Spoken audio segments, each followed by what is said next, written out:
దేవునికి మహిమ కలుగును గాక. కూడి వచ్చిన అందరికీ వందనాలు. సామెతలు 16వ అధ్యాయం 9వ వచనం నుంచి మనం ధ్యానించుకోవాలి కదండి. 7వ వచనంలో ఏం చూసాం?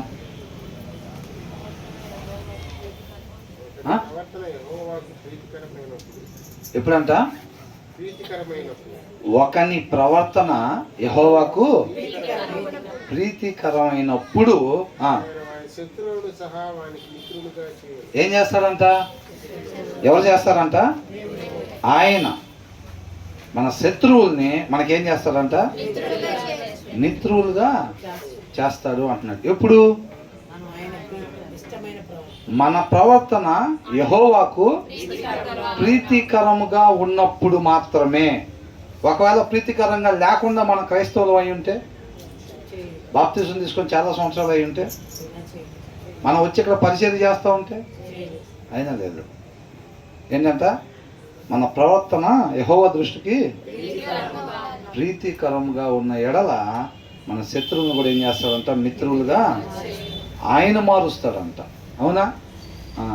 మన ప్రవర్తన యెహోవాకు ప్రీతికరముగా ఒకవేళ లేకపోతే మన శత్రువుల్ని ఎంత మిత్రులుగా మనం చేసుకుందాం అనుకున్నా సరే వాళ్ళు మనకి మిత్రువులు అవ్వకుండా ఎవరు చూసుకుంటారు?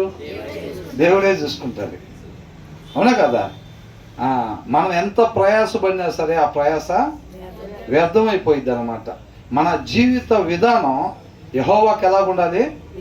ప్రీతికరముగా. ప్రీతికరంగా అంటే ఆయన్ని సంతోషపెట్టేదిగా, ఇష్టపెట్టేదిగా, ఆనంద పెట్టేదిగా మన జీవిత విధానం ఉండాలన్నమాట. అప్పుడు మనకు శత్రువులు అనే వాళ్ళు ఎవ్వరు కూడా ఉండరు. వాక్యానుసారంగా ఉంటే అసలు మనకు శత్రువులు ఉంటారా? శత్రువులు అనేవాళ్ళు ఉండరు అన్నమాట. ఎవరన్నా ఒకవేళ మనస్పర్ధలు ఉన్నా సరే అలాంటి ఏమి లేకుండా ఆయనే అందరిని కూడా మనకు మిత్రులుగా చేస్తారంట. ఎంతమంది ఇష్టపడుతున్నారు అట్లా? మన శత్రువులు కొంతమంది మనం ఇష్టపడం కదా. మన ప్రవర్తన యెహోవాకు ప్రీతికరంగా ఉన్నప్పుడు అంటే వాళ్ళు మనతో మాట్లాడేటట్టు చేస్తారంట. ఇష్టమేనా? మరి మీకు అంగీకారమేనా? కొంతమందికి మనం అంటే ఇష్టం ఉండదు కదా. మనం నాశనం అయిపోవాలని చెప్పి కొంతమంది కోరుకుంటూ ఉంటారు. వాళ్ళు కూడా ఏం చేస్తాడంట? మరి మిత్రులుగా చేస్తాడంట. మరి ఇష్టమేనా మనకి? మన ప్రతి ఒక్కళ్ళు కూడా మన అందరూ కూడా మిత్రులుగానే ఉండాలి. అది వాక్యానుసారం. తర్వాత ఏమంటున్నాడు? వచ్చుబడి కంటే నీతితో కూడిన కొంచెమే శ్రేష్టం. ఇక్కడ ఎక్కువ కొంచెము అనేది కాదు, కానీ నీతిగా ఉండటము, అవినీతిగా ఉండటము, ఈ రెండింటి గురించి చెప్తా ఉన్నారు అనమాట. Better a little with righteousness అన్న. రైచియస్నెస్ అనేది అండర్లైన్ చేసుకోవాలి. నీతిగా ఉండటము అనేదాన్ని. నీతిగా ఉంటే ఏమైంది? నీతిగా ఉండటం అంటే ఏంటి? వాక్యాన్ని అనుసరించటం. అవునా? వాక్యాన్ని అనుసరించటం. వాక్యం ఏం చెప్పిద్ది? నిన్ను వలే నీ పొరుగు వారిని ప్రేమించమని చెప్పింది. ఆటోమేటిక్గా అప్పుడు మన దగ్గర ఎక్కువ ఉంటాయా? ఎక్కువ ఉండవు. అవునా కదా? వాక్యాన్ని అనుసరిస్తున్నాను అయినా సరే నా దగ్గర 5 కోట్లు స్టాక్ ఉన్నాయండి మనీ అని చెప్తారు ఎవరన్నా? ఎవరు కూడా చెప్పలేరు. కాబట్టి ఏంటంట? Better a little with righteousness అంట. మన దగ్గర కొద్దిగా ఉండిద్ది. అది మనం మెంటల్గా ప్రిపేర్ అయిపోవాలి. మనం అర్థమవుతుందండి? మనం ఏం చేస్తాం? యువతల నీతి కావాలి, అవతల 2-3 ఇల్లు కావాలి, కుదిరితే 4-5 స్థలాలు కావాలి, కనీసం 2 రకాల కార్లు కావాలి, 30 రోజుల్లో రోజుకు ఒక రకం డ్రెస్సు కావాలి. మినిమం అయి తగు మాత్రంగా. ఏంటంట? మినిమం అయి తగు మాత్రంగా. కొంతమంది ఏమంటారు తెలుసండి? 2 ఇల్లు, 3 స్థలాలు, 2 కార్లు అది మినిమం అండి. మనమేమి పెద్ద ఆయన చూడండి ఎన్నున్నాయో. ఆ బంగ్లా ఆయన చూడండి 16 కార్లు ఉన్నాయంట. మనకాడే ఉంది 3ఏగా. మనం తగు మాత్రమే కోరుకుంటుంది, ఎక్కువేమీ కోరుకోవట్లేదు అని వాళ్ళు సమర్థించుకునే ప్రయత్నం చేస్తారనమాట. అవునా? అవసరానికి మించి ఏదైనా సరే అది వాక్యానుసారం కాదు. అవునా? కాబట్టి నీతిగా ఉండేటప్పుడు మన దగ్గర కొద్దిగా ఉండిద్ది అనమాట. దానికి మనం మెంటల్గా ప్రిపేర్ అయిపోవాలి. ఎప్పుడైనా అటు ఇటు నీతి కావాలి, అటు సైడ్ సమృద్ధి కావాలి. ఎక్కువగా మన కోరికలన్నీ తిరిగిపోవాలని కోరుకోకూడదు. దేనికంటే అంట దాని మచ్ గెయిన్ విత్ ఇంజస్టిస్. అన్యాయం వల్ల ఏమైతుంది కనపడట్లేదా మీకు? గొప్ప వచ్చుబడి కంటే అన్యాయము అనేది అండర్లైన్ చేసుకోవాలి. అన్యాయంగా మనం ఉండకూడదు అసలు ఎప్పుడు కూడా. అది కొద్దిగా వచ్చిద్దా లేకపోతే అంత వచ్చిద్దా ఎక్కువ వచ్చిద్దా అనేది కాదు, కానీ అన్యాయంగా ఉండకూడదు, నీతిగా మాత్రమే మనం ఉండాలి అంతే. మనం ఎప్పుడైతే ఈ ఆప్షన్ కోరుకుంటాం ఆటోమేటిక్గా మన దగ్గర కొద్దిగా ఉండిద్ది అనమాట. తర్వాత ఏమంటున్నారు?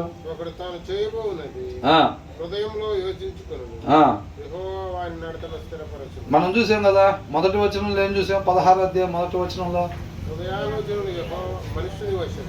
హృదయ ఆలోచనలు మనుషులు వచనం అన్నమాట. వశము అంటే ఏం చేస్తాం? ప్లాన్ లేటంలో మాత్రం మనకి తిరుగుబడి ఉండదు. తెంపు లేకుండా మనం ప్లాన్ల మీద ప్లాన్లు వేస్తానే ఉంటాం. అన్నీ తీసుకొచ్చి ఆయన పాదాల చెంత, ప్రభువా ఈ ఇంటి విషయం, ఆ బండి విషయం, ఆ బంగారు విషయం, ఆరోగ్య విషయం, పిల్లల ఉద్యోగ విషయం అన్నీ ఎక్కడ వేసేది? వాషింగ్ మిషన్ వేసినట్టుగా అన్నీ ఆయన పాదాల చెంతే తీసుకురావటం, వేయటం, తీసుకురావటం, వేయటం. అర్థమవుతుందా? అన్నీ ఆయన పాదాల చెంత. ప్లాన్లు వేయటం మాత్రం మనవసరం అంట. తర్వాత ఏమనుంది? చక్కని ప్రత్యుత్తరము. అవునా? మాట్లాడాల్సిన మాట మాత్రమే మాట్లాడటం. అది ఎవరి వశం అంట? యెహోవా వలన మాత్రమే అది కలిగిద్దంట. ఏది పడితే అది మాట్లాడటానికి దేవుడు అవసరం లేదండి. అవునా? అది మనకి ఆటోమేటిక్గా మోసకరమైంది కాబట్టి హృదయం మన నోరు తెస్తే ఆటోమేటిక్గా ఏది పడుతుంది మాట్లాడతాం. మాట్లాడాల్సిన మాట మాత్రమే మాట్లాడాలంటే అది ఎవరి వల్ల అయిద్దంట? యెహోవా వలన మాత్రమే అయింది. మనం ఎప్పుడైతే మాట్లాడాల్సింది మాత్రమే నేను మాట్లాడాలి అని అనుకుంటామో అప్పుడు మన హృదయంలో వాక్యాన్ని పెట్టుకోవాలి. అర్థమవుతుందా? అది ఎవరి వల్ల అయిద్దంట? మనిషి వల్ల అయిద్దా? వాక్యం హృదయంలో లేకుండా మాట్లాడాల్సింది మాత్రమే మాట్లాడాలని దావీదు ప్రయత్నం చేసినా అయిద్దా? అవదు. ఇంటి మొత్తంలో నమ్మకస్తుడు మోసే ప్రయత్నం చేసినా అవదు. ఎవరైనా సరే మనం మాట్లాడాల్సింది మాత్రమే మాట్లాడాలంటే మన హృదయంలో వాక్యం ఉండాలి. అంతం వరకు రక్షణ కలిగి ఉండాలంట. అంతం వరకు కూడా ఒక్క క్షణం కూడా హృదయంలో వాక్యం లేకుండా ఎప్పుడు కూడా ఉండకూడదు. ఆ జాగ్రత్త పడాలి. పెళ్లి కుమారుడు వచ్చేంత వరకు కూడా బుద్ధిగల కన్యకలు ఏం చేశారు? దీపంలో నూనె ఉండేటట్టుగా వాళ్ళు కొంత సమయం లేకుండా కొంత సమయం ఉండేటట్టుగా అట్లా ఉన్నారా? మనలాగా వారానికి 2 సార్లు వాక్యం చదువుతాం, మిగతా 4-5 రోజులు వాక్యం లేకుండానే తిరుగుతూ ఉంటాం. అలా ఉంటారా? అపవాది ఎలా ఉంటాడంట? మన సత్క్రియ చేయకపోతేనంట వాకిట్లో పాపం పొంచి ఉండిద్దంట. పొంచి ఉండటం అంటే ఒక జింకను వేటాడేటప్పుడు పులి ఎలాగైతే పొంచి ఉండిద్దో అలాగా పొంచి ఉండిద్ది అనమాట. అవునా? ఎప్పుడెప్పుడు వీళ్ళు హృదయంలో వాక్యం లేకుండా కనపడతారా ఒక్కసారిగా జంప్ చేసి అటాక్ పొంచి ఉన్నప్పుడు ఆ అదును చూసుకొని ఏం చేసింది? ఎప్పుడైనా ఒక్కసారిగా జంప్ చేసి అటాక్ చేసింది. దావీదు మీద కూడా అంతే. ఎప్పుడెప్పుడు దొరుకుతాడా హృదయంలో వాక్యం లేకుండా అని అనుకుంటే దొరికాడు. ఒక్కసారి అమాంతంగా మింగేశాడు. అవునా? కాబట్టి హృదయంలో వాక్యం లేకపోతే మాత్రం ఖచ్చితంగా ఎవరైనా సరే పడిపోయే వాళ్ళంగానే ఉంటాం. 2వ వచనంలో కూడా అదే ఉందిగా. ఏమంటున్నారు? ఎవరి మార్గాలు వాళ్ళకి ఎవరి దారి వాళ్ళకి ఎట్ట కనపడుతుందంట? అది నువ్వు వెళ్ళే దారి కరెక్ట్గా ఉందా చూసుకో, స్ట్రైట్గా వెళ్ళేటట్టుగా చూసుకో. వంకర ఉన్నట్టుంది కొద్దిగా అంటే నేను పోయేది కరెక్ట్గానే ఉంది, నీదే కొద్దిగా వంకలు ఉన్నట్టుంది చూసుకో అంటారు. వీళ్ళిద్దరు కలిసి ఇంకొక ఆయన అడిగితే ఏమంటారు? బ్రదర్ మీ దారి ఎలాగుంది, కరెక్ట్గానే వెళ్తున్నారా మీరు అని అంటే, నా దారి కరెక్ట్గానే ఉంది, మీ ఇద్దరు సంగతి చూసుకోండి ముందు. ఎవరి దారి వాళ్ళకి ఎట్లా ఉంటుందంట? దోషం ఉండిద్దంట. తర్వాత ఏమనుంది? యెహోవా ఆయన ఏం చేస్తాడంట? దేవుడు ఏం చేస్తాడంట? ఏది పడితే అది, ఎటు పడితే అటు నడవకుండా ఆయన నడవాల్సిన మార్గంలో మాత్రమే నడిచేటట్టుగా చెయ్యాలని ఎవరు చేస్తారంట? యెహోవా పరిశోధించును అంటున్నాడు. అవునా? మనం సరైన మార్గంలో వెళ్ళాలి అని అంటే అది దేవుడి వలన మాత్రమే అది సాధ్యము అని అంటున్నాడు. మనం నడవాల్సిన రీతికి మాత్రమే నడవాలని అంటే ఆ దారిని ఆయనే చూపించాలంట. తర్వాత ఏమని అంటున్నాడు? మాట్లాడాల్సింది మాత్రమే మాట్లాడాలంటే అది యెహోవా వలన మాత్రమే సాధ్యము అని అంటున్నాడు. తర్వాత అందుకని 3వ వచనంలో ఏం చేసాం? Commit to the lord what ever you do అని అంటున్నాడు. అంటే దీన్ని బట్టి మనం దేవుడు హృదయంలో వాక్యం లేకుండా మంచి మాట్లాడదాం అంటే అది మన వల్ల అయ్యే పని కాదు. మంచి మార్గాన్ని, హృదయంలో వాక్యం లేకుండా మంచి మార్గాన్ని మనం సెలెక్ట్ చేసుకొని నడుద్దాం అంటే మన వల్ల అయ్యే పని కాదు. ప్రతి ఒక్కరి జీవితంలో ప్రతి క్షణం కూడా అనేక దారులు మన ముందుంటాయి అన్నమాట. మనం వెళ్ళాల్సిన మార్గాన్ని మాత్రమే సెలెక్ట్ చేసుకొని వెళ్ళాలి అని అంటే దాన్ని యెహోవా మాత్రమే సెలెక్ట్ చేయాలి. ఆ మార్గాన్ని అర్థమవుతుందండి? ఏ దారిని పడితే ఆ దారిని పోవాలని అనుకుంటే దానికి యెహోవాతో పనేమీ లేదు. వెళ్ళాల్సిన మార్గంలో మాత్రమే వెళ్ళాలని అంటే ఆ దాన్ని యెహోవా మాత్రమే సెలెక్ట్ చేయాలి. మాట్లాడాల్సిన మాట మాత్రమే మాట్లాడాలంటే ఆ మాటని యెహోవా మాత్రమే చేయాలి. కాబట్టి ఏమంటున్నాడు? Commit to the lord what ever you do. కాబట్టి ప్రతి విషయం ఆయన పాదాల చెంత పెట్టు. ఆయన ఎస్ అంటే స్వీట్లు పంచు, నో అంటే స్వీట్లు పంచు అంతే. అవునా కదా? మనం ఏం చేస్తామంటే బాగుంది, అసలు బ్రహ్మాండంగా ఉంది ఆ కారు అని అనుకుంటే దాన్ని తీసుకొచ్చి ఆయన పాదాల చెంతకు, ఆయన పాదాల చెంతకు తెచ్చామంటేనే అర్థం ఏంటి? అది ఆల్రెడీ మన కంటికి ఇంపుగా కనబడింది కాబట్టి చండాలంగా ఉంది, అసలు అంత పెయింట్ గింటి అంతా పోయింది, అసలు ప్రభా ఇది నీ పాదాల చెంత పెడుతున్నాం అంటామా? అమ్మో గబక్కని పెట్టామంటే ఓకే అంటాడేమో, ఎందుకు వచ్చిన గొడవ?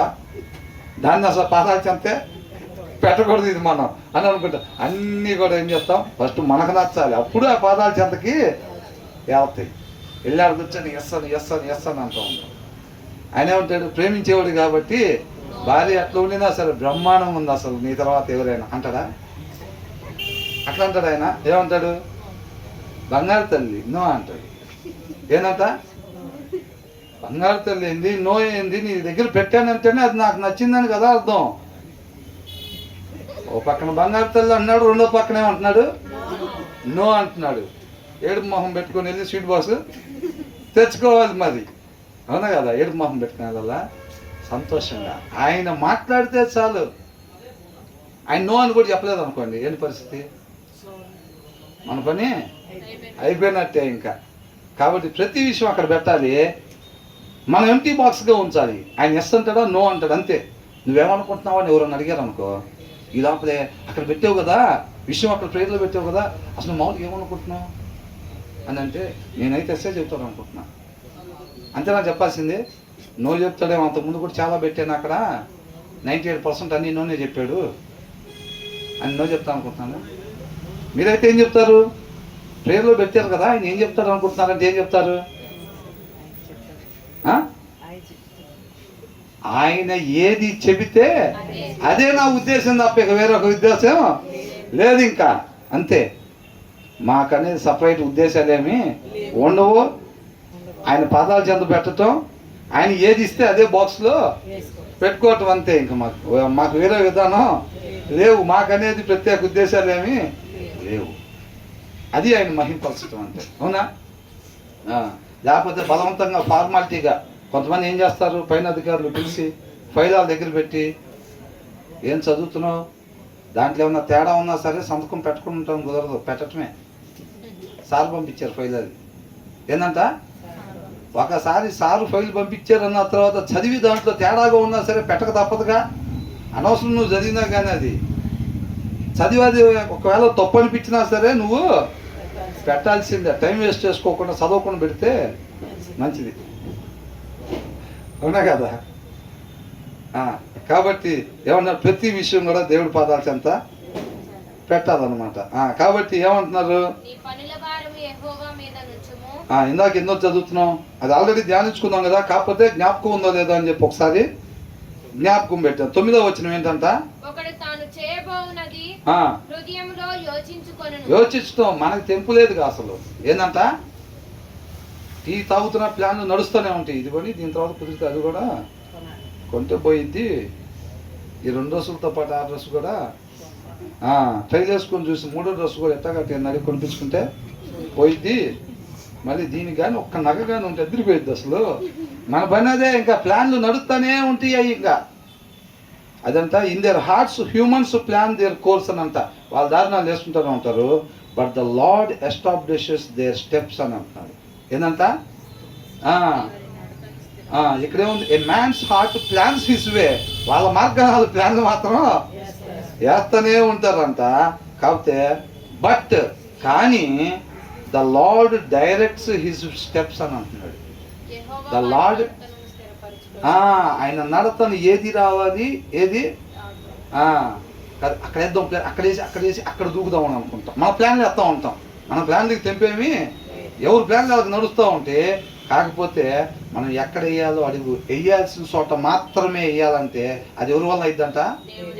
దేవుని వలన మాత్రమే. ఏడబడితే ఆడ స్టెప్ వేయటం అంటారా? దేవుడితో పని లేదు, అవునా? కానీ భయం కలిగి మనం ఫస్ట్ జరిగినట్టుగా పొరపాటు ఎప్పుడు కూడా జరగకూడదు. నేను కాలు పెట్టాల్సిన దగ్గర మాత్రమే పెట్టాలి అని అంటే ఆ వాక్యాన్ని తీసుకొని మనం హృదయంలో వేసుకోవాలి. ఎంతమందికి ఉన్నలాగా? నేను అడుగు పెట్టాల్సిన దగ్గర మాత్రమే పెట్టి నిత్య జీవానికి వెళ్ళాలంటే ఆయన అంతా మరణాన్ని దాటి నిత్య జీవంలోకి వెళ్ళాడు, అవునా కదా? ఇటు నుంచి అటు మార్గం ఆయనకే తెలుసు, ఆయనే మార్గం కదా. కాబట్టి నేను కూడా ఆయన చెప్పిన దగ్గర మాత్రమే కాలు పెట్టి నేను కూడా మరణాన్ని దాటి జీవంలోకి వెళ్ళాలి అని అనుకున్నప్పుడు ఏడబడితే కాలు పెడతామా? పెడితే ఏమైంది? మళ్ళీ మునిగిపోతాం, అవునా? కాబట్టి ఆ భయం ఎవరికైతే ఉండిద్దో వాళ్ళు ఆటోమేటిక్ ఏం చేస్తారంటే ఆ వాక్యం తీసుకొని చదివి ఆ వాక్యాన్ని ఎక్కడ పెట్టుకుంటారు? హృదయంలో పెట్టుకుంటారు.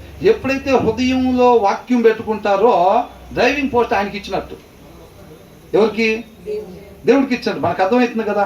మాట్లాడాల్సింది మాత్రమే నేను మాట్లాడాలనుకున్నప్పుడు ఏమంటే వాక్యం ఏం చేయాలి? హృదయంలో ఉండాలి. మనం వెళ్ళాల్సిన మార్గంలో మాత్రమే ఎలా అంటే అది మన వల్ల ఇద్దంట, మన వల్ల కాదు, దాన్ని ఆయనే చూపిస్తాడు ఆ మార్గం. కాబట్టి దానికి ఏముండాలి? వాక్యం ఉండాలి. ఎక్కడ కూడా ప్లాన్లు సెట్ చేస్తూ ఉంటాం. మనం ఎక్కడ అడుగు పెట్టాలో చెప్పేది మాత్రం, ప్లాన్లు మాత్రం అనేకం వేస్తాం. ఇక్కడ ఒక కాలు అక్కడ ఒక కాలు జంపు తర్వాత కరెక్ట్గా జీవంలోకి అనుకుంటాం. ఆడ కాలు పెట్టగానే పట్టు మునిగిపోతాం. ఏమైందంట? నేను అంటాను ఇక్కడ కాలు పెట్టి అక్కడ కాలు పెట్టి తర్వాత జంప్ ఏమంటే నిత్య జీవంలో పడతా ఉంటాను. నేను మా ఊరిని అడిగాను, డాడీ ఎక్కడ కాదు డాడీ, ఇక్కడ చూడు ఎంత సాఫ్ట్గా ఉందో, ఇక్కడ మనం పెట్టాల్సింది మునిగిపోతాం డాడీ అక్కడ పెట్టాడంట అంటాడు. నాకేమో ఇక్కడ పెడితే బెస్ట్ బాబు, అక్కడైతే మునిగిపోతాం అనుకుంటాం. ఇప్పుడు మిమ్మల్ని అడిగామనుకోండి, మీరేమంటారు? అన్నయ్య అసలు అక్కడ కాదు పెట్టాల్సింది, కాదు ఇక్కడ పెట్టాలని అంటారు. దేవుడు ప్లాన్కి అందుకనే అంటున్నాడు ప్లాన్ వేయటం మన వంతు అంట, అవునా? In their hearts humans plan their course అంటున్నాడు. కానీ దేవుడు అంట but the lord directs his steps అంటున్నాడు. ఎక్కడ పెట్టాల్సిన దగ్గర మాత్రమే మనం కాలు పెట్టాలి నిత్య జీవానికి వెళ్ళేటట్టుగా అంటే అది చెప్పాల్సింది ఎవరంట? ఆయన మాత్రమే చెప్పగలుగుతాడంట. అంటే వాక్యం అయి ఉన్న దేవుడు మన హృదయంలో ఉన్నట్టయితే కనుక మన కాలు ఎక్కడ పెట్టాలో ఆయనకు మాత్రమే తెలుసు. ఇక మనలో ఎవరి వల్ల కాదు, మైకు పట్టుకున్న వాళ్ళ వల్ల కాదు, ఆరాధన నడిపించిన వాళ్ళ వల్ల కాదు, చేపలు వేసిన వాళ్ళ వల్ల కాదు, పాటలు పాడిన వాళ్ళ వల్ల కాదు, ప్రార్థన చేసిన వాళ్ళ వల్ల కాదు. ఎవరి వల్ల ఇద్దంట? అది అసలు అన్నయ్య మాట్లాడాల్సిన మాటలు మాత్రమే భలే మాట్లాడేడే అన్నయ్య. ఎట్లా వచ్చింది అన్నయ్యకి? అన్నయ్యకి వెళ్ళి కాదు చూడాల్సింది, ఎక్కడి నుంచి వచ్చిందంట? వాక్యము వలన మాత్రమే, వాక్యమై ఉన్న దేవుడు వలన మాత్రమే మాట్లాడే మాట మాత్రమే మాట్లాడాలంటే ఆయన వల్లే అయింది. అన్నయ్య మాట్లాడారంటే అన్నయ్య హృదయంలో వాక్యం ఉండి ఉంటుంది. ఆ వాక్యమైన దేవుడు మాట్లాడిచ్చాడంతే. మనం చూడాల్సింది ఎవరి వైపు? ఆ వాక్యమైన దేవుడి వైపు చూడాలి మనం. అన్నయ్య మొహం ఏముండిద్ది, అక్క మొహం ఏముండిద్ది, అంతేనా కదా? ఒకవేళ అక్క చెబుతుంది అనుకోండి, ఇక్కడ నుంచొని భలే చెప్పింది వాక్యం అక్క, అసలు అక్క చెప్పింది. ఒక్కసారి ఆ హృదయంలో వాక్యం ఇట్లా తీసి చూడండి, అక్కని చెప్పమానండి, అన్నని చెప్పమానండి, అప్పుడు ఉంటుంది మజాక. హృదయంలో వాక్యం లేకుండా అన్నకు మైకిచ్చారంటే అప్పుడు ఉంటుంది ఇంకా, అవునా కదా? అది కాబట్టి హృదయంలో వాక్యం అయి ఉంటే ఆ వాక్యం అయి ఉన్న దేవుడే మనం వెళ్ళాల్సిన మార్గాన్ని మాత్రమే వెళ్ళేటట్టుగా చేస్తాడు. అనేక మాటలు మనకుంటే మన ప్లాన్లు ఫస్ట్ వచ్చిన కూడా ఏమనుంది, చాలా అనుకుంటాం.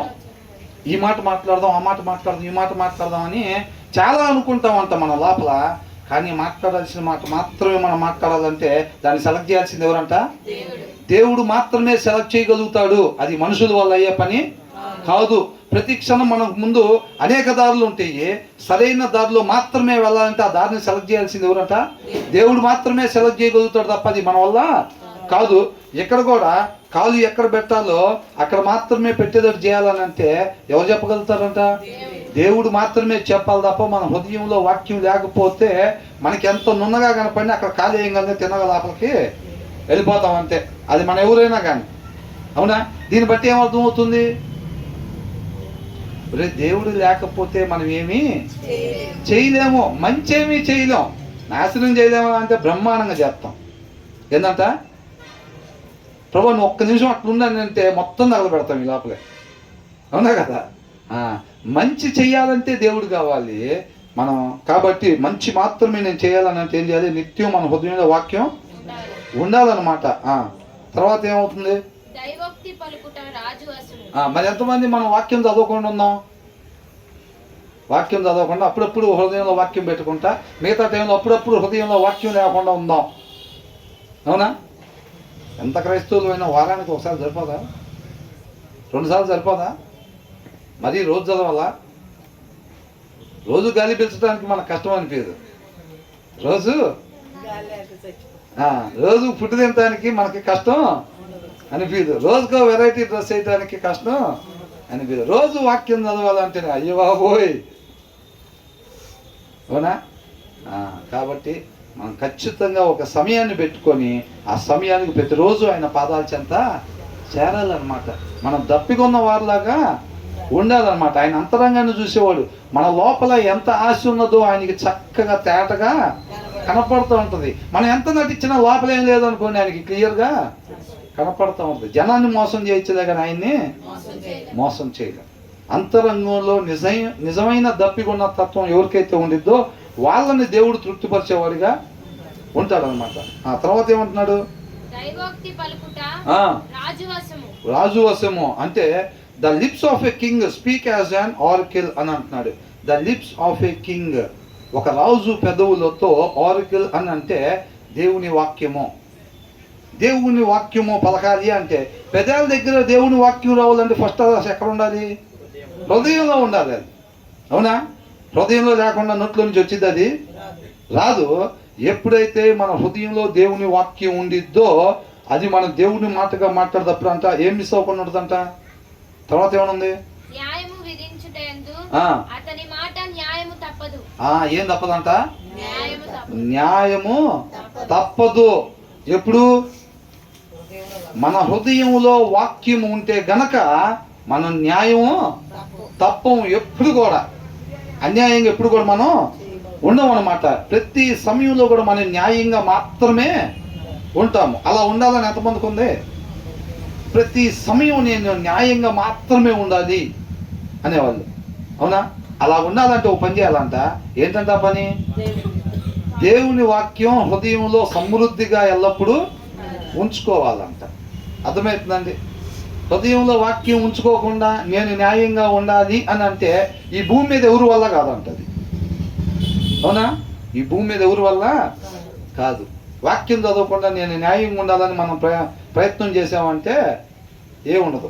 అదే అంటున్నాడు, the lips of a king speak as an ఆర్కిల్ and his mouth does not betray justice అంటే న్యాయాన్ని ఏమాత్రం కూడా తప్పడు.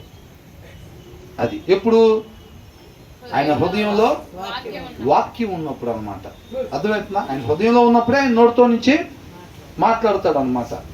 అప్పుడు న్యాయం తప్పకుండా ఉంటాడు. మనం కూడా న్యాయం తప్పకుండా ఎనీ టైం న్యాయంగా మాత్రమే ఉండాలి అని అంటే అది మన వల్ల ఇద్దా? అది మన వల్ల అయ్యే పని కాదు. ఈ న్యాయం అనేది ఎక్కడి నుంచి వచ్చింది? అది వాక్యంలో ఉంటుంది అది. కాబట్టి దాంట్లో మనం నాటబడినట్లయితే ఎవరి హృదయంలో వాక్యం ఉంటుందో వాళ్ళు న్యాయంగా ఎందుకుంటున్నారు? హృదయంలో వాక్యం లేదనుకోండి, దేవుడు లేకుండా మనిషి ఉన్నట్టు అనమాట, అవునా? వాళ్ళ దగ్గర నుంచి ఆటోమేటిక్గా న్యాయం వచ్చిందా? అన్యాయం వచ్చిందా? న్యాయం అనేది ఎవరిలో ఉంటుందా? లోకంలో ఉంటుందా? దేవుళ్ళలో ఉంటుందా? దేవుళ్ళలో ఉండే గుణలక్షణం అన్నమాట అది. కాబట్టి ఆ వాక్యమైన దేవుడు మన హృదయంలో ఉన్నప్పుడే మనం న్యాయంగా ఉండగలుగుతాం తప్ప మన హృదయంలో వాక్యం లేకపోతే మాత్రం మనం ఎవరైనప్పటికీ కూడా మనం న్యాయంగా ఉండలేము. అంటే మనకేమో అర్థమవుతుంది? మనిషి వాక్యమై ఉన్న దేవుడు హృదయం మీద పెట్టుకుంటున్నాం, అవునా? హృదయంలో ఉంచుకుంటున్నాము. ఎప్పుడైతే ఈ హృదయంలో వాక్యాన్ని తీసేస్తామో ఏమవుతాడంటే ఈయన దగ్గర నుంచి న్యాయం వెళ్ళిపోయింది అని. అంటే న్యాయం అనేది మనుషులో ఉందా, వాక్యం దగ్గర నుంచి వస్తుందా? వాక్యం దగ్గర నుంచి. అవునా? వితౌట్ గాడ్ అన్నమాట. దేవుడు లేకుండా మనము మంచి చేయలేము. మంచి మాట మాట్లాడాలి అని అంటే ఆ మాట మాట్లాడాల్సింది మనలో ఉన్న దేవుడే అని మొదట వచనంలో చూసాం. మంచి మార్గంలో మాత్రమే మనం నడవాలి అని అంటే ఆ మార్గాన్ని చూపించాల్సింది దేవుడు మాత్రమే అని అంటున్నాము. మన అడుగులు స్థిరపరచాలి, ఎక్కడెక్కడ వేయాలి అనేది డైరెక్ట్ చేయాలి ఆయన అని అంటే అది వాక్యం అయిన దేవుడు వలన మాత్రమే అయిద్దంట. న్యాయంగా మాత్రమే ఉండాలి, న్యాయం తప్పడు అని అంటే ఎవరంట? ఎవరి హృదయంలో వాక్యం అనే దేవుడు ఉంటాడో వాళ్ళు న్యాయంగా ఉంటారు అన్నమాట. అంటే దానికి క్లియర్గా అర్థమైపోతుంది. మనం హృదయంలో నుంచి వాక్యం తీస్తే వీళ్ళు మాట్లాడుకున్న మాటలు మాట్లాడుతున్నారు, పోగొట్టిన మార్గంలో పోతున్నారు. మళ్ళీ ఏమంటే ఆ హృదయంలో మనం ఎప్పుడైతే వాక్యం పెట్టి మాట్లాడిస్తే మాట్లాడాల్సిందే మాట్లాడుతాం. అంటే సమస్తం ఆయనలోనే దాగి ఉంది. అర్థమవుతుందండి? కాబట్టి ఒక మనిషి ఉండాల్సిన రీతిగా మాత్రమే ఉండాలి అని అంటే ఆయన హృదయంలో ఎనీ టైం వాక్యం ఉండాలి. అప్పుడు మాట్లాడాల్సిందే మాట్లాడతాడు, నడవాల్సిన మార్గంలోనే నడుస్తాడు. ఇప్పుడు ఇక్కడ ఏమనుంది? న్యాయంగా మాత్రమే ఆయన ఉంటాడు అన్నమాట. న్యాయంగా మాత్రమే ఉంటాడు. న్యాయంగా మాత్రమే ఉండాలని అంటే ఎవరి హృదయంలో అయితే వాక్యం ఉండదో వాళ్ళే న్యాయంగా ఉంటారు. హృదయంలో వాక్యం లేకపోతే న్యాయంగా ఉండలేరు. కాబట్టి సమస్తం ఒక వ్యక్తి మంచి చేస్తున్నాడు, మంచిగా మాట్లాడుతున్నాడు, మంచిగా చూస్తున్నాడు, మంచిగా ప్రవర్తిస్తున్నాడు అని అంటే ఒకటే గుర్తించి వాళ్ళ హృదయంలో వాక్యం అయిన దేవుడు ఉన్నాడు. అవునా?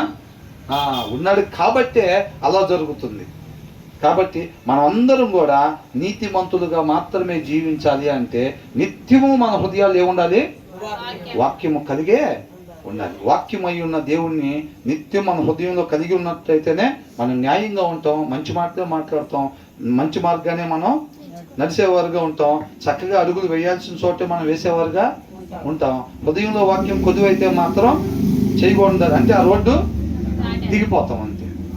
రోడ్డు దిగిపోగానే మన ఎదురు ఎవరు ఉంటారు? ఆటోమేటిక్గా మహాశక్తిమంతుడు నుంచి ఉంటాడు. మహాసిమెంట్ అని ఉంటుంది కదా, అలాగే మహాశక్తిమంతుడు మన ముందు నుంచి ఉంటాడు. మనం ఎంత బలం చూపించినా ఏం లేదు, ఉప్పు అంటాడు, ఆటోమేటిక్గా అయిపోతాం. అవునా కదా? ఆ తర్వాత ఏమంటున్నారు?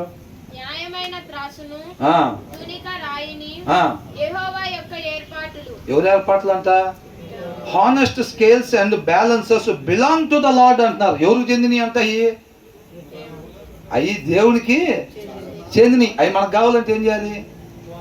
గులాబీ నీ రంగు నాకు కావాలి. అవునా? అంటే అప్పుడు గులాబీ ఏమనిద్ది? అయితే నువ్వు నాతో అంటుకట్టబడు అనేది. అవునా కదా? ఇప్పుడు అలాంటి గులాబీ పూలు కావాలి. ఇప్పుడు కొన్ని ఉంటాయి కదా, అంటుకడతారు కదా. ఇటుకేంటి ఒంటరెక్కలే ఆల్రెడీ ఏదో వచ్చింది, దానికి సరిగ్గా అందం సందం ఏమి ఉండదు. దానిలాగా కావాలి అని అనుకుంటే దాంతో అంటుకడతారు అన్నమాట. అట్లాగే ఇక్కడ ఏమున్నాడు? Honest scales and balances belong to the lord. నిజాయితీమైన ప్రమాణాలతో మాత్రమే మనం జీవించాలి అని అనుకుంటే అవి ఎక్కడ దొరుకుతాయి అంట? అది దేవునిలో ఉంటాయి అన్నమాట. వాక్యమై ఉన్న దేవునిలో ఉంటాయి. అవి మాత్రమే మనం కలిగి జీవించాలి అని అంటే అప్పుడు ఏం చేయాలి? ఇప్పుడు దాకా ఉన్నట్టుగానే వాక్యమై ఉన్న దేవుడిని ఆటోమేటిక్గా మన హృదయంలో పెట్టుకుంటే అప్పుడు మనం ఎలా ఉంటాం? నిజాయితీ కలిగిన ప్రమాణాలతో మాత్రమే మనం జీవించేవారుగా ఉంటాము. అర్థమవుతుందండి? మనం ఏంటంటే అల్మర్లో వాక్యం పెట్టేసి అన్ని రకాలుగా ప్రయత్నం చేస్తూ ఉంటాం. మాట్లాడాల్సిన మాట మాత్రమే మాట్లాడాలి, అడుగు పెట్టాల్సిన దగ్గర మాత్రమే పెట్టాలి, వెళ్ళాల్సిన మార్గంలో మాత్రమే వెళ్ళాలి, నీతిగా మాత్రమే ఉండాలి, న్యాయంగా మాత్రమే ఉండాలి. కాబట్టి నిజాయితీ అయిన ప్రమాణాలతో మాత్రమే ఉండాలి. ఎలాగా? కొత్త పరిశోధన సైంటిస్ట్ లాగా మనం. అవునా? ఏంటంట కొత్త పరిశోధన? వాక్యం చదవకుండా కూడా ఇట్లాగా ఉంటానికి పరిశోధన. అందరూ సైంటిస్టుల మీద, దాంట్లో ప్రతి ఒక్కరి ప్రయత్నం అదే. వాక్యం చదివితే ఆటోమేటిక్గా అది అయ్యిద్ది.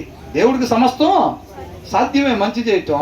మన ప్రయత్నం ఏంటంటే వ్యర్థమైన ప్రయత్నం అన్నమాట. వాక్యం ఆడబెట్టి కానీ వాక్యం కలిగినోడు ఎట్లా ఉంటాడో అట్లా ఉండాలని ప్రయత్నం చేస్తూ ఉంటాం మనం. అయితే అది అవదు. అవునా కదా? ఆయన వల్లే మారాలని చూస్తూ ఉంటాం. ఆయన వల్లే మారాలి, ఆయన మాత్రం దూరంగా పెట్టి అంటు కట్టబడకుండా దాని రంగు మనకి రావాలి అని చూస్తూ ఉంటాం. ఎన్నిసార్లు ప్రయత్నం చేస్తే వచ్చింది అట్లా? ఎన్నిసార్లు అల్మార్లో బైబిల్ పెట్టి మనం ఇట్లా న్యాయం ఉండాలి, నీతిగా ఉండాలి, నిజాయితీ ప్రమాణాలు కలిగి ఉండాలి, మనం మాట్లాడేసి మాట్లాడాలి అని చెప్పి ఆయన అల్మార్లో పెట్టి ఎన్నిసార్లు ప్రయత్నం చేసినా వ్యర్థమే. అవునా కదా? ఎక్కడ ట్యూబ్ మెలుగుబడిందో దాన్ని చూసుకొని ట్యాబ్ తిప్పితే, ఒక్కసారి తిప్పితే వరుసగా వాటర్ వస్తాయి అని అంతే. కాబట్టి జ్ఞానం కలిగి మనం నడుచుకోవాలి. అలాగంటున్నాడు. తర్వాత ఏమంటున్నాడు? తెలుగులో ఏమంటున్నాడు? అది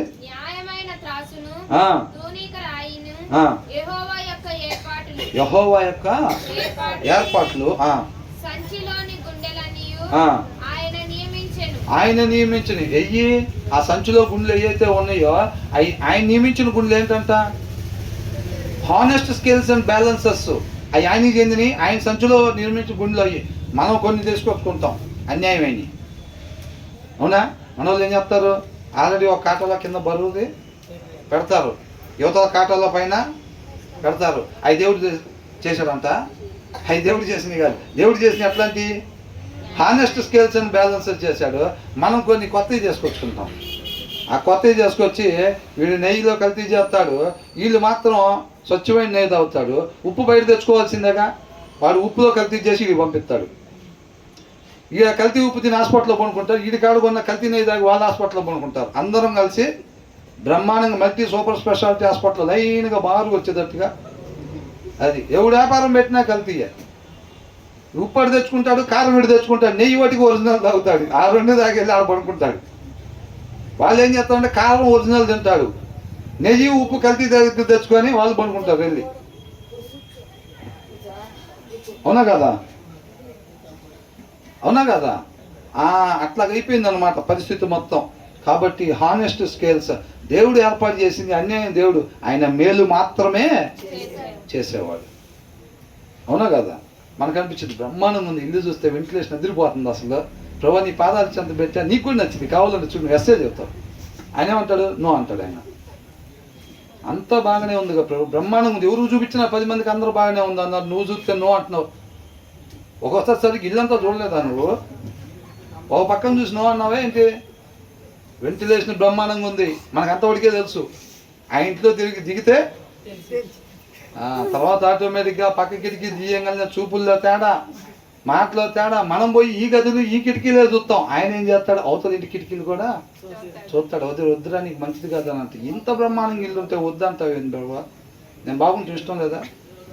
చక్కగా డబుల్ కట్ మీద కొనుక్కోవటం ఇష్టం లేదా అని అనుకుంటాం. దేవుడు ఒకసారి సరిగ్గా బిజీగా ఉంది, సరిగ్గా చూడడం అనుకుంటే ఇల్లు అని అనుకుంటాం. ఆయన బ్రహ్మాండంగా చూస్తాడు, మనమే సరిగ్గా చూడం. మన చూపు ఏడదాకా కనపడిద్ది, మన చూపు ఏడదాకే కనపడిద్ది. పరిస్థితి అవతల కూడా చూడగలిగినోడు ఆయన. పరిస్థితి కూడా సరిగ్గా చూడలేని వాళ్ళం మనం. ఆయనకి ఎస్ చెప్తే బాగుండేది అనుకుంటా, సరిగ్గా బిజీగా ఉంటాం అనుకుంటాం. అవునా? అట్లాగా. కాబట్టి ఆయన న్యాయమైన మనకెందుకు చెబుతున్నారు? ఇది బిలాంగ్ టు ద లార్డ్. ఆయనకి సంబంధించి మనం ఆయన వలే జీవించాలంటే మనం కూడా ఎలాంటివి ఉండాలి? ఈ నిజాయితీ కలిగిన ప్రమాణాలే మనకు కూడా ఉండాలి తప్ప అన్యాయమైనవి మనకి ఉండకూడదు. అన్యాయమైనది చేసుకొచ్చి ముసుగులు వేసుకొచ్చినా, తెల్ల సొక్కాలు వేసుకొచ్చినా ఆయనకి ఎట్లా ఉండదంట? అసహ్యం కూడా. మనం చాప్ పట్టుకున్నామంటే ఆయన బొచ్చు పురుగులు బాగినట్టుంటుంది. మడతేసారి పెడతానికే ఆయనకి నచ్చదు. నువ్వు కానుకలు బాక్స్లో చెయ్యి పెట్టావంటే మాత్రం ఆయనకి అసలు ఇంకేం లేదు, అసహ్యం వేసేది. అవునా? ఎప్పుడు అన్యాయంగా వారం అంతా బయట తిరిగి వచ్చి మన ఇష్ట ప్రకారంగా. ఇప్పుడు బయట వాళ్ళు లెక్క ఎట్లా ఉంటుంది? జనాన్ని మొత్తం దోసుకొని వచ్చి ఆయన వాటా ఆయనకి ఇచ్చారనుకోండి, ఓకే నా జోలు రాడు ఇంకా ఆయన. బయట వాళ్ళు లెక్కలు అట్లా ఉంటాయి. అవునా కదా? ఏం లేదు, 2 కోట్లు జనం మొత్తాన్ని మోసం చేసుకొని వచ్చి 2 కోట్లు ఉండిలో వేశారంటే ఆయన మన జోలు రాడు, ఆయన వాటా ఆయనకి వెళ్ళింది కాబట్టి ఏం కాదు. ఇది కల్తీ కలపటం అమ్మటం, కల్తీ కలపటం అమ్మటం, నెలకోసారి ఆడకపోవటం, ఉండిలో వేయటం. వాళ్ళ మధ్య రిలేషన్ అట్టుంటుంది, మన దగ్గర ఎట్టుంటుంది? నువ్వు అసలు ఉండాల్సిన రీతిగా కాకుండా నీ ఇష్టం వచ్చినట్టు వారం అంతా తిరిగి వచ్చి మైకు తీసుకున్నావంటే చెప్పడానికి నాకు మాత్రం అసహ్యం వేసిద్ది. నువ్వు చాప్ పట్టుకున్న అసహ్యం వేసిద్ది. నువ్వు ఉండిలో చేయి పెట్టినా, కానుకల బాక్స్ నువ్వు చేయి పెట్టినా సరేనా, నువ్వు 1 కోటి వేయచ్చు, 10 కోట్లు వేయచ్చు కాక. నువ్వు దాంట్లో నీ చెయ్యి పెట్టావంటే నాకు అసహ్యం పుట్టిద్ది అని అంటున్నాడు. వాక్యానుసారంగా మాత్రమే ఉండి నువ్వు రూపాయి బిళ్ళ తీసుకొచ్చి కానుక చేసినా ఆయన ఎంతో ఆనందపడేవాడిగా ఉంటాడు. అర్పణ కన్నా ముందు ఎవరు నచ్చాలంట? మనం నచ్చాలి. మనం నచ్చితే నువ్వు మోకాళ్ళు వేస్తే ఆయన ఆనందపడిపోతాడు. ఆయన మనం నచ్చపోతే మనం మోకాళ్ళు వేసామంటే ఆయన ఎందు అసలు మొహం పక్కకు తిప్పుకుంటాను అంటున్నాడు. అవునా? నీతిమంతుల ప్రార్థన ఆయన ఆలకిస్తాడంట. అట్లుండాలి. ఆయనగా తెలుసుకొని ఆయనతో మనం నడిచే వారంగా ఉండాలన్నమాట. కాబట్టి ఏమని అంటున్నాడు, ఈ హానెస్ట్ స్కేల్స్ అండ్ బ్యాలెన్సెస్ అని అంటే ఆయన వల్లే మనం ఉండాలంటే మనం కూడా ఎల్లప్పుడూ నిజాయితీగా మాత్రమే ఉండేవారుగా ఉండాలి. ఎంతమందికి అర్థమవుతున్నాడు దేవుడు? అర్థమవుతున్నాడా? అంటే మనుషులు గాడి చేసినట్టు చేస్తే పని అయిద్దా అవుదా? అయిద్దా అవుదా? మనుషుల దగ్గర మేనేజ్ చేస్తాం కదా. సౌలు ప్రయత్నం చేశాడు దేవుడి దగ్గర, అవునా? పని అయిందా? అవుదా? అట్లా. కాబట్టి మనం జనాల దగ్గర మేనేజ్ చేసినట్టుగా దేవుడి దగ్గర అట్లా ప్రయత్నం చేశామంటే ఏం లేదు. తర్వాత ఏమంటున్నారు?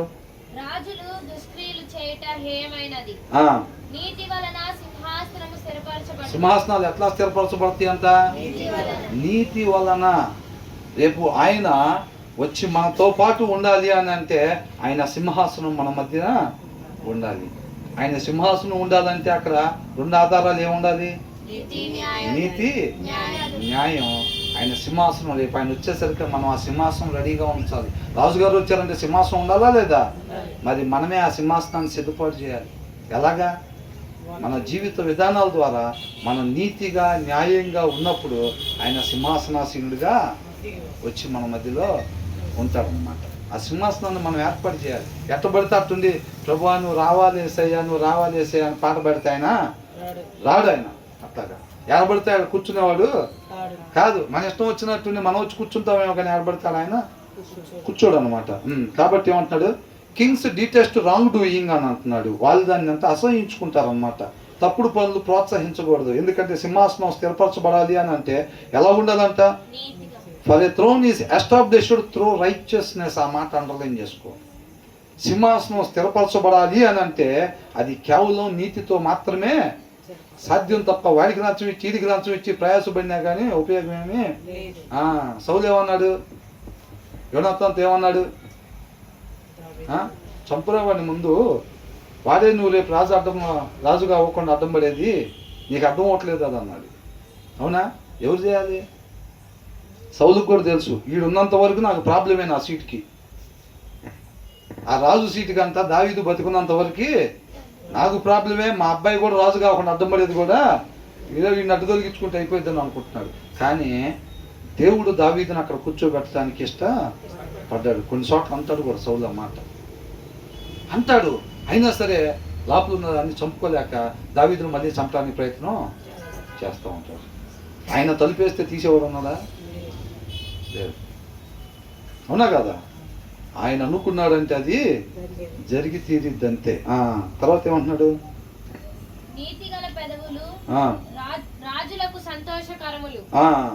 రాజులకు Kings take pleasure in honest lips అని అంటున్నాడు. అంటే అసలు మనం రాజుని మనం సంతోష పెట్టాలంటే మనం ఎలా మాట్లాడాలంట? నీతిగా మాత్రమే మనం మాట్లాడాలి. మరి నీతిగా మాత్రమే మాట్లాడితేనే ఆయన సంతోష పెడతామంట. ఆ నీతి ఎక్కడ దొరికిద్ది మనకి? దేవుని వాక్యం మన హృదయంలో పెట్టుకున్నట్టయితే గనక మన మాటలు నీతిగా ఉంటాయి. ఒకవేళ వాక్యం మన హృదయంలో లేకపోతే మనం ఎవరైనప్పటికీ కూడా మనం అవినీతిగానే ఉంటాం అంతే. ఆ తర్వాత ఏమంటున్నాడు? ప్రియులు అని అంటున్నాడు. Kings take pleasure in honest lips, they value the one who speaks what is right అని అంటున్నాడు. ఎవరైతే సత్యము మాత్రమే మాట్లాడతారో వాళ్ళని వాళ్ళు ప్రేమించేవారుగా ఉంటారన్నమాట. దేవుడు వారినే ప్రేమించేవాడు ఉంటాడు. Righteous lips are the delight of kings and they love him that speaketh right అని అంటున్నాడు. అవునా? కాబట్టి మనం ఆయన చేత మనం ప్రేమింపబడాలి అని అంటే మనం ఎలా ఉండాలంట?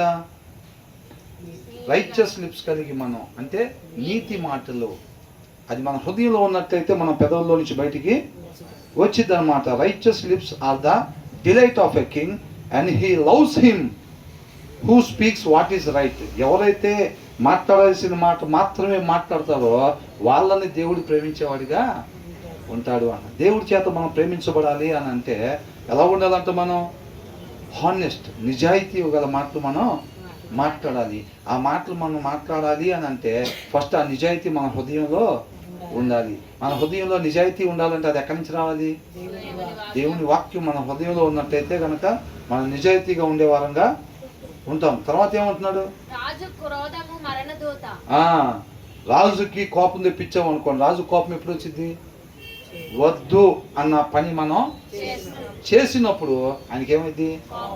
కోపం వచ్చింది. ఆయన వద్దన్న పని అంటే ఆయన లైన్ మీద మాత్రమే ఒక మనిషి ఉండాల్సిన రీతికి మాత్రమే ఉండేటట్టుగా ఆయన వాక్యం ద్వారా దేవుడు మాట్లాడుతూ ఉంటాడు. ఏది చేయకూడదు అది కూడా చెప్తూ ఉంటాడు. అది చేస్తే కనుక నిత్య నరకాగ్నికి వెళ్ళిపోతారు. పోయినసారి లాగానే మళ్ళీ మరణానికి గురవుతారు. కాబట్టి మీరు ఆ రోడ్ని దిగబాకండి, వాక్యాన్ని మాత్రమే అనుసరించండి, నీతిమంతులుగా మాత్రమే మీరు ఉండండి అని అంటున్నాడు. ఎప్పుడైతే వాక్యం వద్దు అన్నది మనం చేస్తామో అప్పుడు ఆటోమేటిక్గా మార్గం ఎక్కడికి తీసుకెళ్ళింది? మరణానికి తీసుకెళ్ళిపోయింది. అందుకని అంటున్నాడు a king's wrath is a messenger of death అని అంటున్నాడు. రాజుకి ఎప్పుడు కోపం వచ్చింది అంటే వద్దన్నది చేసినప్పుడు. వాక్యంలో వద్దు అన్నది ఎప్పుడైతే మనం చేస్తామో అది ఆటోమేటిక్గా ఎక్కడికి తీసుకెళ్ళిందంట? మరణానికి తీసుకెళ్ళిపోయింది. But the wise will appease it అని అంటున్నాడు. బట్ ద వైస్, జ్ఞానవంతులు దాన్ని ఏం చేస్తారంట? రాజు కోపపడకుండా జాగ్రత్తగా రాజుతో ముందుకు కొనసాగుతూ ఉంటారనమాట. అర్థమవుతుందా? రాజుకి కోపం రాకుండా చూసుకోవాలని అంటే అది అందరి వల్ల అవదంట. ఎవరి వల్ల అయిద్దంట? జ్ఞానం కలిగిన వాళ్ళకి మాత్రమే అది అయిద్దంట. మరి అట్లా మనం ఉండాలి, రాజు కోపం రాకుండా చూసుకోవాలి అని అంటే మనం మరి జ్ఞానంగా ఉండాలి.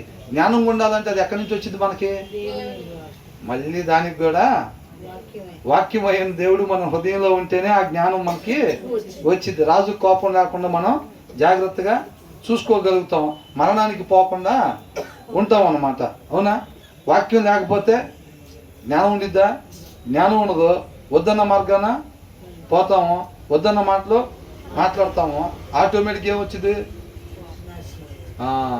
మరణానికి దారి తీస్తుంది అనమాట అది.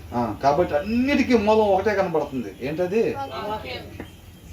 మనం మంచిగా ఉండాలి, తండ్రితో పాటు యుగాలు ఉండాలి అని ఎవరికైతే నిరీక్షణ ఉందో వాళ్ళు ఖచ్చితంగా ఎనీ టైం హృదయంలో వాక్యం కలిగి ఉంటేనే మనం మాట్లాడాల్సిందే మాట్లాడతాం, నడవలసిన మార్గానే నడుస్తాం, అడుగు పెట్టాల్సిన దగ్గరే పడతాం, నీతిగా మాత్రమే ఉంటాం, నిజాయితీ అయిన ప్రమాణాలు మాత్రమే కలిగి ఉంటాం. వీటన్నిటికీ మూలం ఏంటంటే మన వల్ల కాదు, అది వాక్యం అయిన దేవుడి మాత్రమే చేయగలిగే పని అన్నమాట.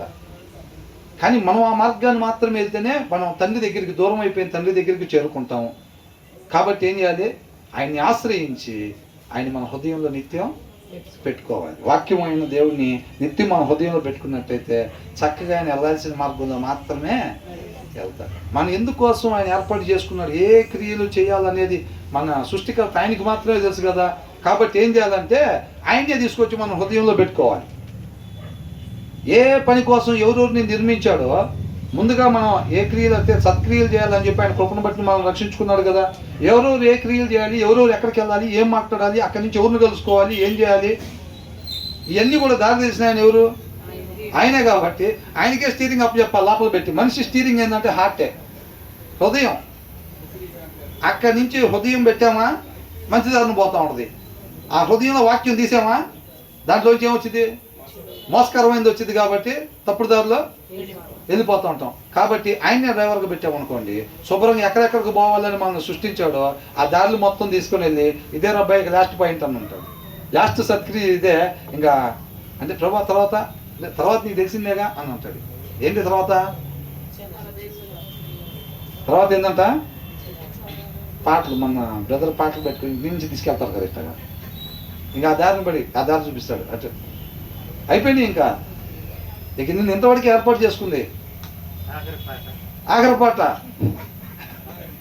అవునా? ప్రభా ఇంకెక్కడికి వెళ్ళాలి, ఇంటి నుంచి వెళ్తామే అంటాడు. ప్రభా నీకే స్తోత్రం అని చెప్పి ఆయనకి మహిమను చెల్లించి దారిని బడి వెళ్ళిపోవటమే మనం. అంతే. ప్రభా 43కేనా? ఏం ప్రభా చెప్పింది మొత్తం చేసాక ఉంచవా 60 దాకన్నా 50 దాకన్నా? అవునా కదా? అబ్రహాం బయలుదేరి రమ్మంటే ఎక్కడికి ప్రభువా, ఎటు తీసుకెళ్తావు, ఏమేం చేస్తావు? ఎట్లా నన్ను ఆశీర్వదిస్తావు ఒకసారి చెప్పండి. అన్నీ చెప్తే నువ్వు నమ్మింది ఏముంది ఇంక అక్కడ? నీ గురించి 2000 సంవత్సరాలు తర్వాత కూడా చెప్పుకుంటారని అంటే, అయితే ఇప్పుడు వస్తా సుట్కేసు తీసుకుని అంటారు.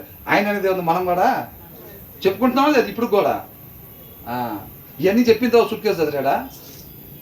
ఏం లేదు అసలు. నమ్మటం అంటే అది,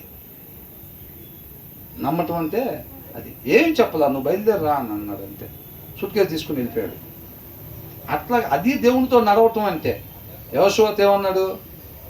వాళ్ళంతా ఒక్కొక్కరు 7 రకాల జనం ఒక్కొక్కరు ఎంత ఉన్నారంట. మన వాళ్ళు ఏమో మిడతల్లాగా ఉన్నారంట. నీకెందుకు, నీ చేతికి అప్పగిస్తా పదా అంటున్నాడు. ఏంది ప్రభు అని చెప్పేది? కొద్దిగా టైమింగ్లో తేడా వచ్చిందంటే మొత్తం రాలిపోతాం అక్కడే. నువ్వు కొద్దిగా బిజీగా ఉండి కొద్దిగా ఆలస్యం అయ్యావంటే ఏం లేదు, మొత్తాన్ని 14 అడుగులు ఉందంట, మొత్తాన్ని నలిపేస్తారు. కొద్దిగా తేడా పడుతుంది, నువ్వు టైమింగ్ కొద్దిగా లేట్ చేసావంటే మొత్తం అయిపోతాం. ప్రభా నువ్వు అసలు మమ్మల్ని ఎట్లా కాపాడుతావు, ఎట్లా అప్పగిస్తావు, మొత్తం వివరంగా చెప్పు. కాళ్ళలోనికి పోతున్నాను మొత్తం చెప్తే నువ్వు వచ్చేదే ఉంది, ఇంకొకరిని తీసుకొచ్చినా వస్తాడు. మిమ్మల్ని ఎలా కాపాడుతాను, వాళ్ళని ఎలాగ అప్పగిస్తానో నేను మీకేమీ చెప్పను అసలు. వాళ్ళు ఎంతెంత ఏమి లేరు, ఆటోమేటిక్గా అప్పగిస్తారు. ఎవరైనా అప్పగిస్తారు. వాళ్ళు ఎంత ఉన్నారంట, వాళ్ళు ఎంత ఉన్నారంట, అంత ఉన్నారంట. మీ చేతికి అప్పగిస్తాను, వాళ్ళందరినీ తీసుకుని బయలుదేరు అన్నాడు. ఎట్లా అప్పగిస్తాడో ఏందో ఈయనకేమీ తెలియదు. ఈయనకు తెలిసింది ఒకటే, ఆయనైతే బయలుదేరమన్నాడు. అప్పగిస్తానని మాట ఇచ్చాడు, బయలుదేరమన్నాడు అంతే. వీళ్ళు ఏం చేశారు? బయలుదేరి వెళ్ళిపోవటమే. అవునా? మంటలో నుంచి కాపాడుతానని షడ్రక్ మేషక్ అబేద్నెగోకు ముందే చోలో చెప్పాడా? అట్లా చేస్తే ఖచ్చితంగా కాపాడుతాడు. చూడు, ఇందాకే చెప్పాడు మాకని చెప్పేవాళ్ళేగా. వాళ్ళు ఏమన్నారు? కాపాడినా కాపాడకపోయినా కారణాలు మాకు తెలియపోయినా పర్వాలేదు. ఎందుకు చచ్చిపోయారా మీరు అంటే, కారణం మాతో పని లేదు అసలు, మా కారణంతో పని లేదు. మా బుర్రలు ఎంత అని చెప్పినా ఎక్కువే. ఆయనకు మొత్తం తెలిసి ఆయన లెక్కలు కరెక్ట్గా ఉంటాయి. కండిషన్ లేకుండా సబ్మిట్ చేసుకోవటం ఒకటే మాకు చేతని. మాకు ఇంక వివరాలు తెలియదండి. ఎందుకు వచ్చారా మీరు ఇటు, అసలు ఏంది ఎదురుపోతున్నారు మంటకంటే మాకు తెలియదండి. ఆయన వెళ్ళమన్నాడు అంతే. అవునా? లోకం ఏమనుకునేది? పిచ్చోళ్ళలాగా ఉన్నారా బాబు వీళ్ళు, 2000 సంవత్సరాల క్రితం పిచ్చాన్ని ఇట్టే కనపడ్డాడు అంటాడు. అయితే కరెక్ట్గా ఆయన కూడా ఇంతే అన్నారా, మనం వెళ్ళే దారి కరెక్టే అని చెప్పి ఒకళ్ళు అయిపోయి ఇచ్చుకోవటం, బయలుదేరి వెళ్ళటమే. అవునా కదా? ఆ మంట తర్వాత కూడా ఉంచాడంటే ఇంకా కొన్ని కార్యాలు ఉన్నాయి, చేయాలి. బ్రతుకుట తీస్తే పోనీ అంత ఒడికి చాలే, ఇంకా మంటల్లో ముగించనంటే అది కూడా మాకు లాభమే అని అంటున్నాడు. అవునా? ఆయనతో నడవటం అంటే అది. ప్రభా ఒక్కసారి ఇంటికి వెళ్ళి పిల్లల్ని చూసి వస్తా, దారిలో కాలింగ్ వచ్చింది అనుకో ఇక్కడ, ప్రభా ఒక్కసారి పిల్లల్ని చూసి వస్తా, భార్యతో ఒక్కసారి టీ తాగి వస్తా ప్రభా అంటారా? జాగ్రత్తగా ఉండమని జాగ్రత్తలు చెప్పి వస్తా ప్రభా. అంత జాగ్రత్త చూసేవాళ్ళం మనం, ఆయన లేకుండా. అది అవునా కదా? తర్వాత ఏమంటున్నారు? జ్ఞాని అయిన వాడు అంటే ఏం చేస్తాడంట? ఎవరు క్రోధంని? రాజు క్రోధాన్ని అంటే ఏం చేస్తాడంట? శాంతిపరుస్తాడన్నమాట. ఎందుకని? ఆయన కోపం అంట మరణదూత అంట. అవునా కదా? కాబట్టి జ్ఞానం ఉంటేనే ఆయన కోపాన్ని ఏం చేస్తాడు? శాంతిపరుస్తాడు. ఆ జ్ఞానం మనకు కావాలని అంటే అది కూడా దేవుడి దగ్గర నుంచే వచ్చింది అనమాట. తర్వాత ఏమంటున్నాడు? సరే ఇంకా ఇంతవరకు ముగిద్దాంలేండి, మిగతా తర్వాత ధ్యానించుకుందాం. దేవునికి మహిమ కలుగును గాక.